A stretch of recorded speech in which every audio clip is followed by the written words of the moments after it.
At the heart of the Edge of Fate is a myriad of mysteries and secrets concerning the most pressing questions in the Destiny universe. What does it mean to bind the Nine? How do the Nine really manipulate fate? What is the future of Lodi and the DEO? What are the intentions of the Ionians? What about the bizarre Chicago mystery? And what does it mean for the future of our Guardian? In this video, I'm solving the Edge of Fate and all the crazy mysteries it holds. The Edge of Fate begins with Orin quitting her role as Emissary of the Nine, following the events of the Anamorphosis lorebook. This caused the Nine to sift through time and bring Louis Yero, Lodi, to the present. He's taken from his place in the 1970s and brought to modern-day Destiny. Lodi, in a state of confusion and change in time, transmits a message. The anomaly of Vesper's host intercepts this message, and we hear it, months before he arrived on Kepler. Meanwhile, Maya Sundaresh, the conductor, discovers the existence of the Nine and follows their trail to Kepler to make a bargain. She wants to bring the Golden Age to the present and believes the Nine have the power to do it, as they perceive time differently than the Vex. Using her echo, she commands the member of Earth, 3, to come into our three-dimensional reality. Because 3 is a fourth-dimensional being, it dies, as it cannot exist in the third dimension. It's like if a human tried to exist in a painting, something two-dimensional. We would die instantly, an incomprehensible existence. 4 weeks later, the Edge of Fate would begin. Gravimetric distortions appear in the EEZ. A train from the distant past is brought to the present, carrying a purple flower and an invitation. These distortions were tangled in dark matter, leading to Kepler, a planetoid plagued by dark matter influence and a black hole. On Kepler, we discover a train just like the one in the EDZ, and hear the Odysseus Protocol message from Lodi.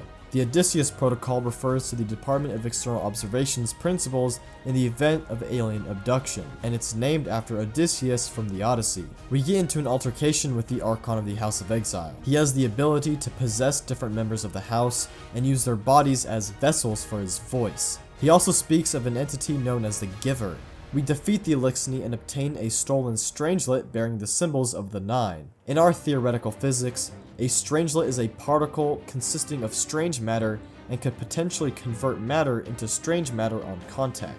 They've also been connected to dark matter, so safe to say, the strangelet is very dangerous. We meet Lodi, who wields an old Hake sidearm from the 1970s and introduces us to the people of Kepler, the Aionians. We approach the Altar of Relativity, an artifact that bridges science and faith. The altar is connected to the singularity, and the strangelets keep it stabilized. We meet with Dame Rebecca, leader of the Aionians, and she says that the holy anomaly, the deity of the Aionians, is on the other side of the altar, and it is threatened by the singularity. We meet with Orin, who has a message she is meant to deliver, but she cannot remember it. The next part of the campaign tasks us with discovering the remaining strangelets scattered across Kepler in each of the 4 regions. Each of these regions explores a sub-theme regarding fate. We speak with the Emeritus to find the Central Academy strangelet, and the theme of the Central Academy is where and who am I supposed to be? The Central Academy explores this idea of purpose and belonging through the characters of Orin, Lodi, and the Ionians as a society. To Orin, her new purpose is guiding Lodi. Lodi has lost his previous place and purpose, and is now fated to forge a new one as the Emissary of the Nine, thousands of years in the future. There's a moment in the sequence where Lodi grasps the true gravity of the collapse. He completely freaks out, rightfully so. Everyone he once knew is dead, and he is the only person who can remember them. He is the only one who bears the knowledge of the past, and that is actually quite terrifying. The Ionians are rooted in Kepler. The planet and their culture are their identity. We see this with their progenitorship in the mission called Nostos, a Greek idea meaning homecoming. This idea is present in ancient Greek literature like the Odyssey, where heroes return home. In this context, perhaps the Nostos refers to the Ionians arriving on Kepler, coming to a place they truly belong in the form of the progenitorship. But there's quite a bit of mystery surrounding the Ionians. They were originally known as the AION Initiative, the Apollo Intertemporal Observation Network. This was first referenced on board Vesper Station, where Estrella told us that she had a sibling AI in the AION Initiative. AION, in Greek mythology, is the deity associated with the cyclical, perpetual, and unbound nature of time. The nature of AION is that of Avum, a temporal mode of existence that is experienced by angels of heaven. Plato and Aristotle once spoke about 2 durations, time and eternity. Eternity is the timeless nature of God, while time is the temporal experience of the material world. Avum is in between time and eternity, sometimes known as improper eternity or participated eternity. The AION initiative, active during either pre-Golden Age time or early Golden Age, discovered Kepler and its anomaly. They called it the Kepler object, for the father of astronomy, and it was impossible by all other laws. But the data was what the data was. Rather than manipulate data, the predecessors of AION sought explanation. So, we came to Kepler, and we heard the whispers of the anomaly. The anomaly itself was observed and studied by the Ionians. An astrophysicist conducted an experiment on the anomaly. Her hypothesis was sound without error. The numbers were correct, and so was her math after long hours of peer review. However, the data she retrieved was nowhere near what was hypothesized. She repeated her experiment over and over, and never received data to match. She began to perceive a pattern and went to listen. Something reached back to her, visible only through the data, through the analysis of mistakes and the visualization of math, and through dark matter, our dearly revered. This is how we first learned the anomaly might speak, by listening to the virtues of failure. This is how, eventually, we came to our blessed anomaly, and began study of the million-year project that it is. The Aionians and the anomaly embody this idea of Avum. They perceive time much differently than we do. The Ionians themselves are Golden Age humans, but are not bound to their age. We see this with Dame Rebecca, a 17-year-old who extended her lifespan to live hundreds of years. When the Witness and its forces brought forth the collapse, the Aionians observed from Kepler. Because Kepler is 1.7 light years away, they were 20 months late, and observed an apocalypse that never touched them. The Aionians are Avum. We then take to the Exile's Accord, which explores the sub-theme of what if you are destined to fail. We are tasked with putting pressure on the House of Exile, and acquire their new relocator technology. Throughout the Exile's Accord, we come to understand how the Archon Levask, leader of the House of Exile, has such a stranglehold on his people. He believes that they are chosen by the Giver, and that they must ascend through the singularity. He claims he receives visions of the future from this Giver, but Lodi's interactions with Levask reveal his true insecurities and plans. He is a false prophet, and fears being seen as weak. He's consumed so much dark matter that he has entered a state similar to that of the Nine in the way he perceives the future. Later in the campaign, Levask states that he saw his victory with 1,000 eyes, a perception of time similar to the Nine. We've seen this idea of 1,000 different angles in relation to the Nine before. In the lorebook Anamorphosis, when Orin is delivering her prophecy, she perceives time with 1,000 breaths and 1,000 lifelines. But the issue with Levask is that his so-called prophecies lack context. He said that we were stealing dark matter from the exiles, which is true, we do it in the Sieve activity, but that is in the future. His visions lack context. He has no idea when they actually take place, if they were in the past, present, or future. This is how he was always destined for failure. He saw time in the fourth dimension like the Nine, but he could not comprehend any of it and assumed it was visions of exile victory. He misinterpreted what he saw, which paved the way for his fated failure. But to understand the stranglehold over the Elixni, we must learn their history. The House of Exile came to Kepler around the time of the Red War under the leadership of Levask. They first befriended the Aionians, thanks to Levask and his charismatic personality. However, the yellow slime fungal mold of Kepler posed a problem for the Elixni. This flora is native to Kepler and reacts with the dark matter of the planetoid. The singularity didn't help either, only accelerating its growth. We see this in-game, as the closer we are to the singularity, the mold grows in volume. Their ether would be contaminated by this dark matter. The Aionians attempted to cure the exiles, but were unable to get anything to work. Tensions would grow between the two factions, and Levask would become fanatical. Levask would call this dark matter-infected ether Gift Ether, preaching to the exiles to continue to consume it. He claimed that the Giver worked through the ether, and he also said the Aionians would take Kepler's gifts, causing the exiles to attack the Aionians. We can see how this control manifests when one exile went to find his Ionian friend during this calamity. There is something wrong, I sing to him. The gift ether has twisted Levask's mind. He is sick. If I tell you the symptoms, will you tell an apothecary? My friend is brave. He nods to me and opens a new file on his pad. Is it bravery to betray Levask's soul? He imagines the Giver speaks to him. He imagines himself a priest of a new god, and us his acolytes. Rhys beckons me to say more. Some painful thing rises in my throat. The Prime Archon Levask is the savior of his people. Azeryks, my housemate, my trusted hand, are you so quickly given over to cowardice? This is our fate. This is the path given to us. I will lead us there, our house, glad, powerful, singing hymns to the giver. My tongue is my own for a bare moment. Do not trust me again, I tell Rhys.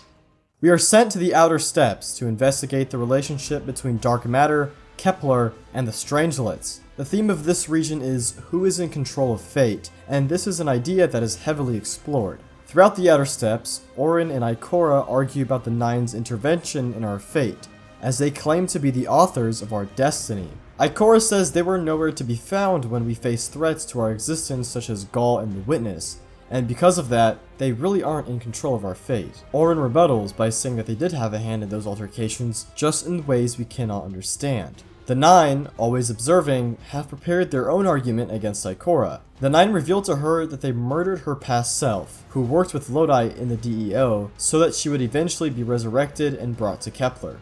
Ikora rebuttals by saying that she is not that person she was before. She woke up in a desert by Ophiuchus' choice, her ghost, not by the Nine, and that every choice she has made was of her own volition. Ikora's argument against the Nine and their claim over fate is very interesting, but it doesn't end here. We'll revisit the sub-theme when we return to the Outer Steppes. We then take to the Gorge, which asks two questions, one for Orin and one for us. What will you do now that you're free, and what will you do now that you know you're a sacrificial lamb? There's a contrast here. Orin has gained freedom, while our guardian is being given a role, the weapon of the Nine. Orin's freedom has a purpose, and she's going to use her gift to prevent Calamity and to save others. What she knows is very important, and it will end wars. The Nine are telling us that we are their weapon, and that our entire story has been kind of dictated by them, all the way back to our resurrection. Humanity was destined to burn. Three and I, we looked at the valley of unknown space. We saw our nature would nurture the conditions for uppercase light. Your resurrection was enabled by our hand for this purpose. So the question remains, are we going to make our own fate, or are we going to let them puppeteer us? We'll return to this idea later in the video. We come back to the Outer Steppes in the mission Criticality, as the Vex drive the Aionians' reactor to a meltdown. Lodi has the idea that 3 might help. They might intervene in the moment of calamity. But 3 isn't talking, only giving Lodi visions of destruction and extinction. He sees the collapse, an eruption, a meteor, extinctions that have plagued Earth. 3 isn't talking because 3 is dead. This is where Ikora calls out the Nine, and gives her answer to the Outer Steppes theme, which is who is in charge of fate. And I will enact my future on my own terms. If the Nine want Ikora raised so badly, then here I am! Your will is your own. Ikora claims that she has her own free will and that her destiny is hers. Her decisions, her choices, her future is decided by her, not some eldritch god that has ulterior motives and doesn't even help when they are on the brink of destruction. It was her who kept the reactor stable by dying over and over in order to stop the calamity. She wants to hold them accountable and enact her fate on her own terms. This is honestly one of the greatest parts of this whole campaign. I love this moment so much. We stop the reactor meltdown and collect the last Strangelet, leading us to the Singularity. But before we descend to the Singularity, the Nine hold a vote on if our Guardian should become the weapon, and if Lodi should become Emissary.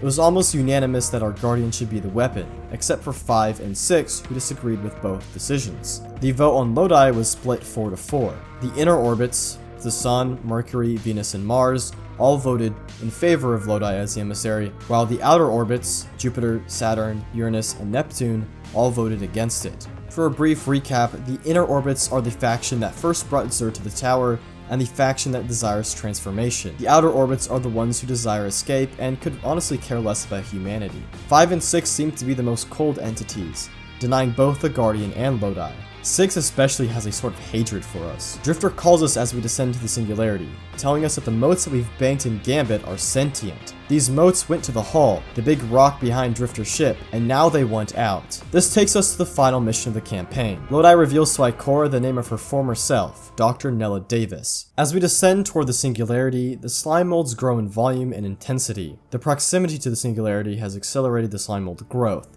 and the exiles continue to harvest it. After fighting countless Vex and Fallen, we discover a giant floating deity in space. Orin remembers that 3 is dead, and that we are staring at its corpse. They brought us here to tell us something. They rearranged our entire lives. For what? There has to be a reason. What type of message are we supposed to hear from the dead?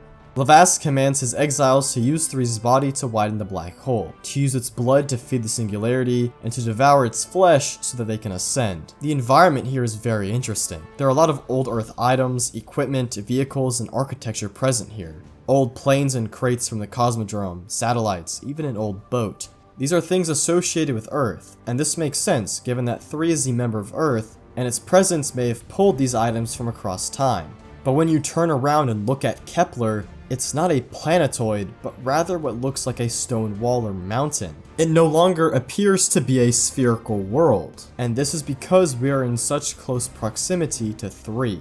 Its body alters the laws of reality, distorting the world to where we see how it perceives the universe. This mountain range is Kepler stretched across its lifetime. We are viewing it the way 3 does. It starts with its origin, filled with lights and activity, until it shatters and darkens. This arena is how 3 perceives time, with things of Earth floating around and the mountain time range of Kepler. We fight Levask and ultimately defeat him. Drifter comes to the realization that we can use the hull to resurrect 3, so that we can hear its message. Drifter was brought here to bring the means to raise the dead, Lodi to be 3's vessel, and Ikora and our guardian to hear the message. Drifter soars toward the black hole and drops the hull into it, resurrecting 3 only just for a moment. 3 is glad to be surrounded by its children so that it would not die alone again. Yet, it is still afraid of death. It's never truly been alone. Being the member bound to Earth, it's always had its children, but in death it was alone. Pulled to Kepler and forced into a plane of reality it was impossible to exist in. This fear of death is what drives the 9 in their goal to either transform or escape their existence. They do not want to die. But in this moment, an eldritch, incomprehensible entity such as 3 is humanized. And that is what makes this moment so special. 3 says its death will set into motion a chain reaction that will result in extinction. To survive, we must bind the 9, and the weapon, our guardian, is the one who must bind them. It is with this message 3 dies. After hearing the message, Lodi comes to terms with his existence. He accepts that this is where he is now, and his purpose is to be the emissary. Drifter has been 9 touched, as dropping the hull into 3 forced him to be close to the singularity in the corpse of 3, resulting in gray hairs and an aged appearance. He thinks that we are pawns for the 9, and that as much as we try to do to help, it'll always result in something worse. To him, that's fate, and we have no agency.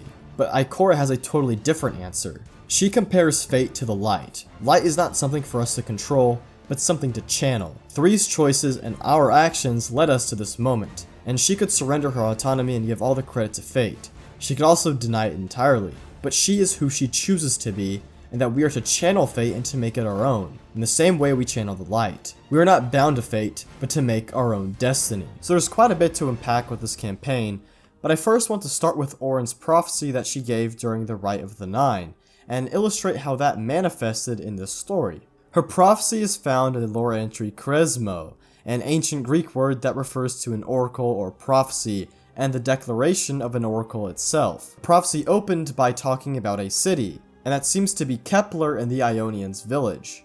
We know that the Ionians' town is made of scrap, like a squat village, as they bond over it with the Elixni. The prophecy spoke about eyes bearing witness to the signs unseen, and someone with a vast future they don't even realize.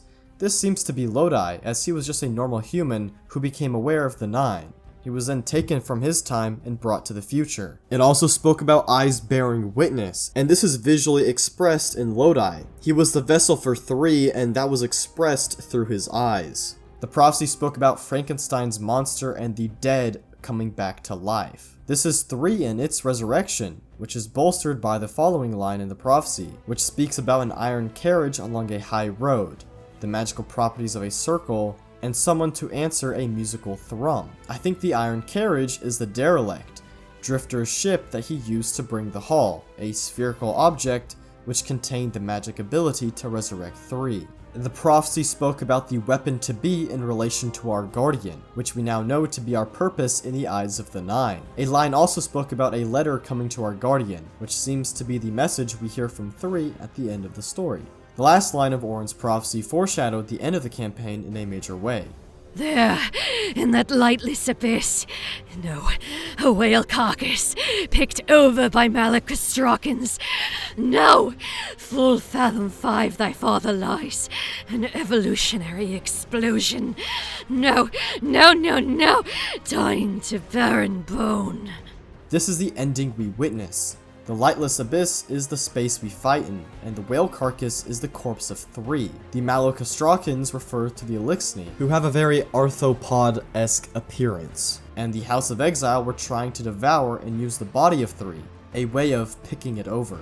Full fathom 5 thy father lies is a reference to Shakespeare's The Tempest, where the father of a character is found dead in the ocean. 3 is found dead in the sea of space. 3 is also a parental type figure, like a father. And the final line, an evolutionary explosion dying to barren bone, can be seen in the fated extinction 3's death would lead to. 3 itself is just such an interesting character. While its design is a Lovecraftian nightmare, an unfathomable thing like that of Azathoth, it is perhaps one of the most human characters in the expansion. 3 loves its children. It loves humans, and we see this in how 3 watch life grow on the surface of Earth. They made noises with their mouths simply because the sounds made others laugh.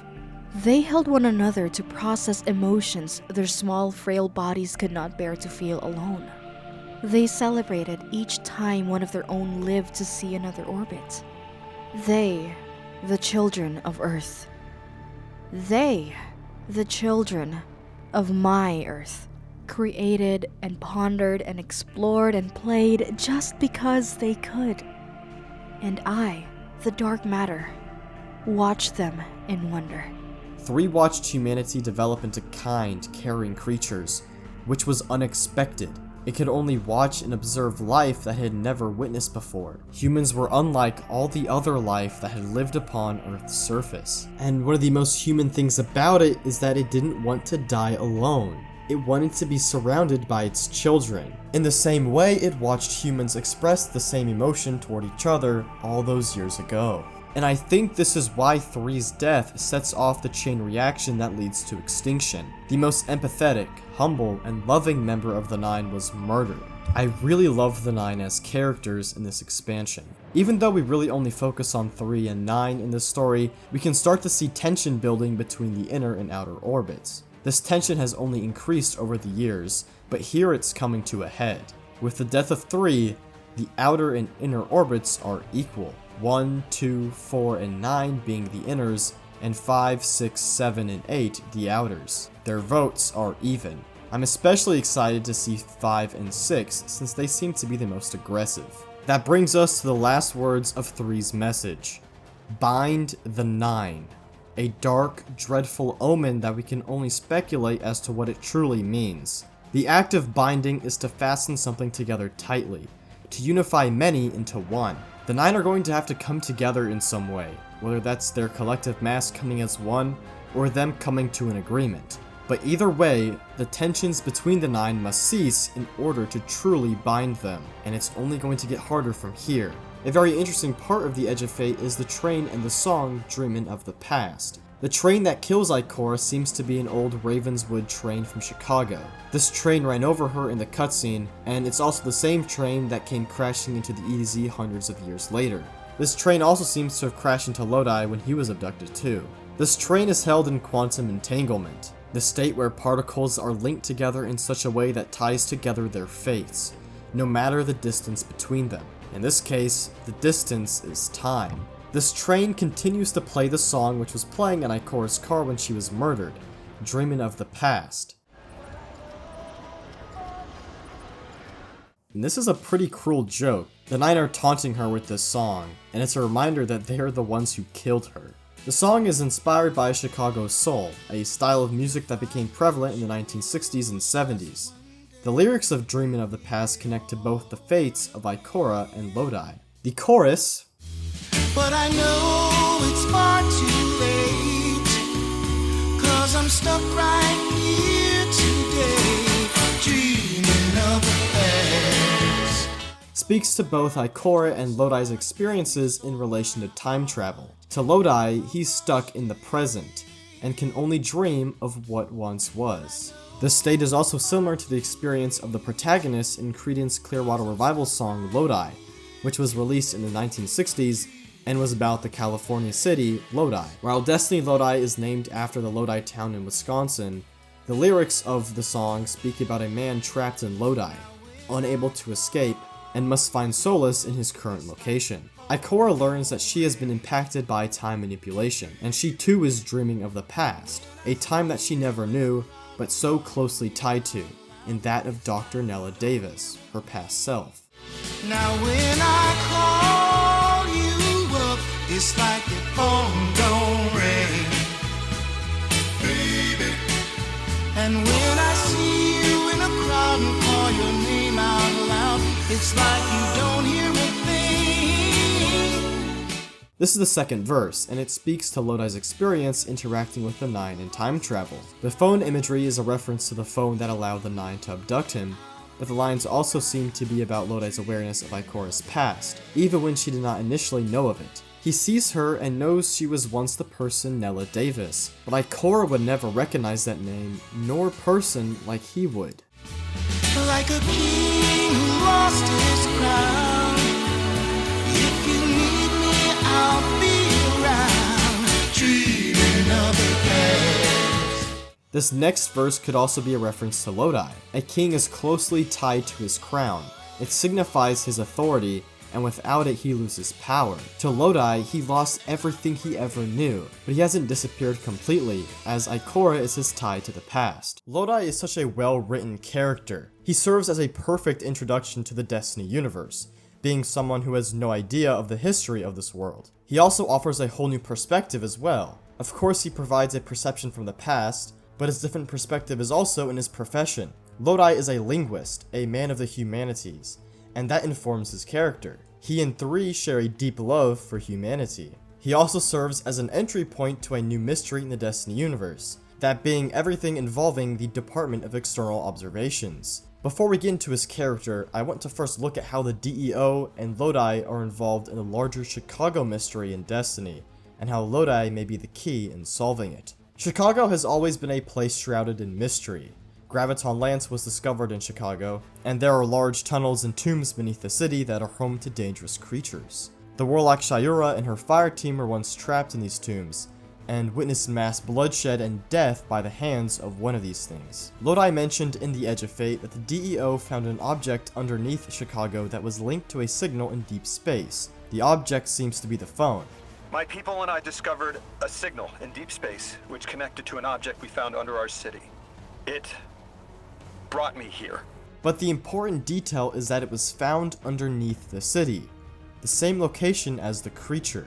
There's also been a growing mystery regarding Hake's Golden Age predecessor, Hake Heavy Industries. They've been a subject of investigation by Shayura, and we see this in the lore of the Icebreaker. Security is disabled. Is this what we're looking for? Confirmed. That's the same symbol on the weapon the Vanguard recovered from Seraph Station. Golden Age, possibly older.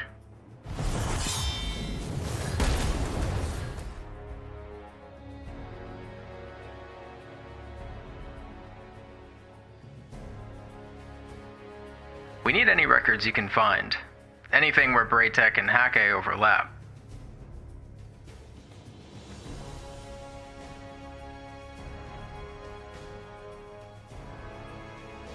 Find what you're looking for. Skimming. I see some interesting details. Hake's Golden Age predecessor had a terrestrial office in what was once the city of Chicago. They were involved in the development of gravity-based weapons. No Braytech connections yet. Chicago? What does Chicago have to do with anything? Not sure, but whatever it is, it goes back a long, long time. There are two important details that come from her investigation. The first being the fishhook symbol on the door, and the fact Hake was interested in gravity-based weaponry.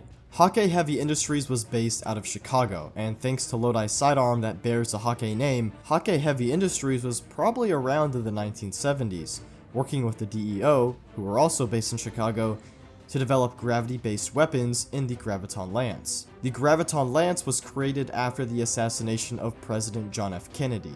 The weapon used in the murder was extraterrestrial, and the DEO was able to reverse engineer it, discovering new technology that led to the development of the Graviton project.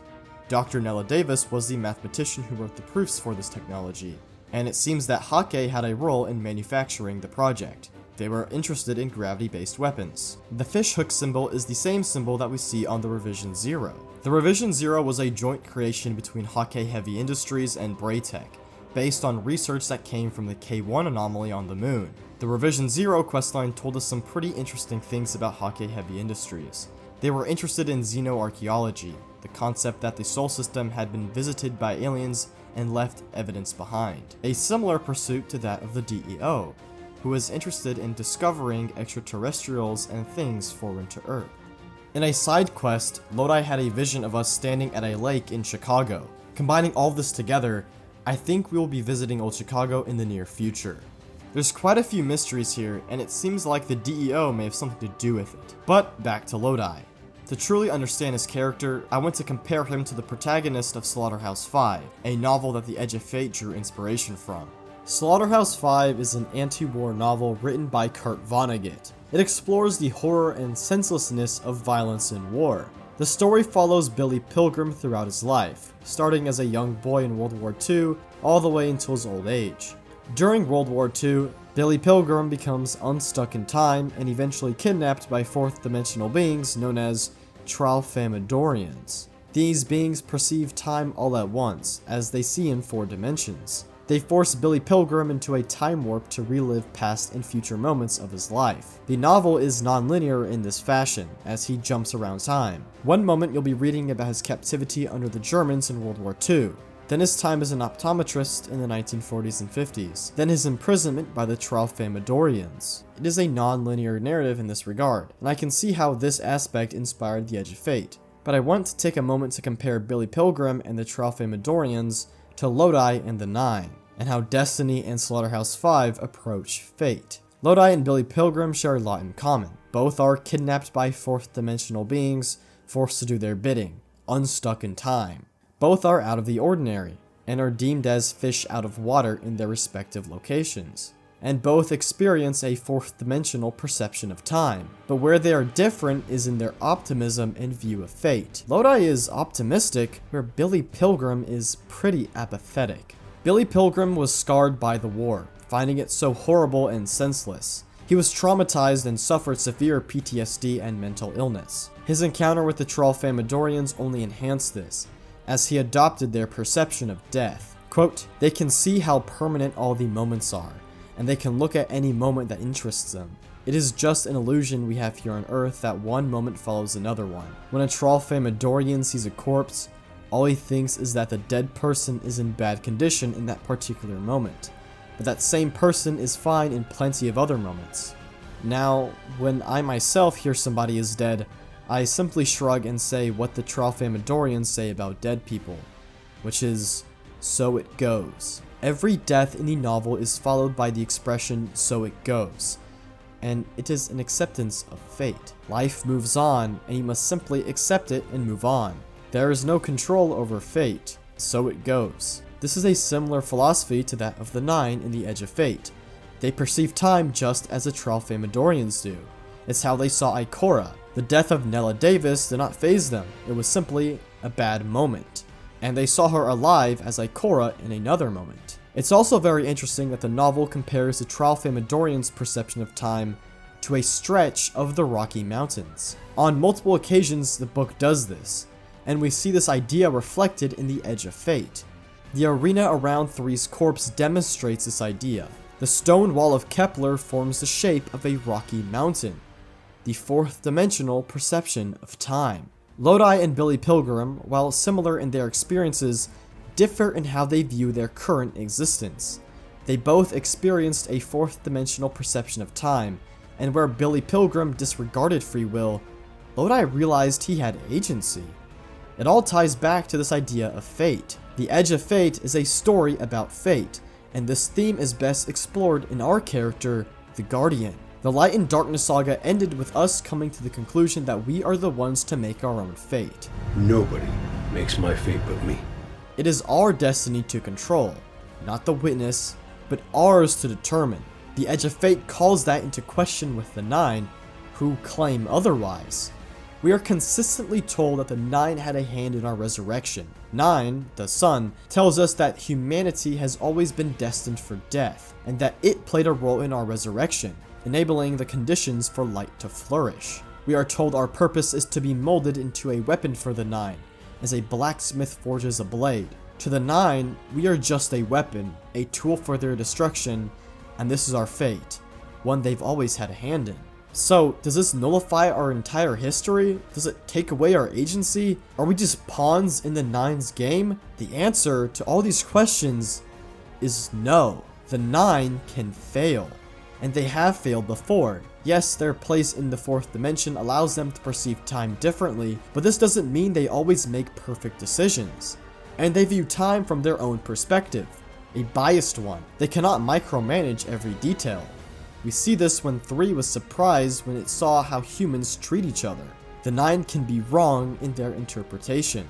Orin even warned us of such. The Nine are also not the gods of the Destiny universe. Remember, the Gardener and the Winnower are the creators of this universe, and this has not changed. The Nine exist in the universe, albeit in a widely different dimension, but they are still bound to it. They are still limited by its rules. They are limited by its space. This is why the Nine act the way they do.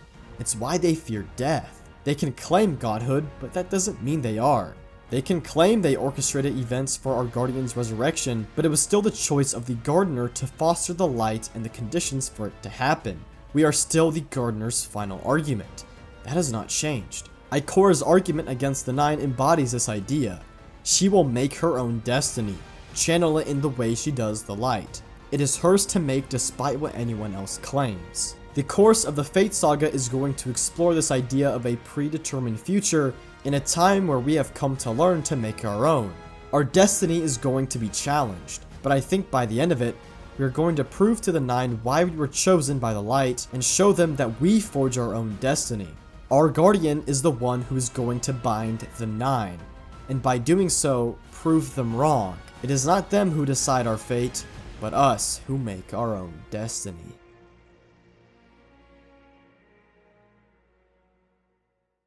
Thank you so much for watching this video, and thank you channel members for making this possible. This video was a long time coming, and I hope you enjoyed watching it. If you want to watch more, click the video on screen, and again, thank you for watching.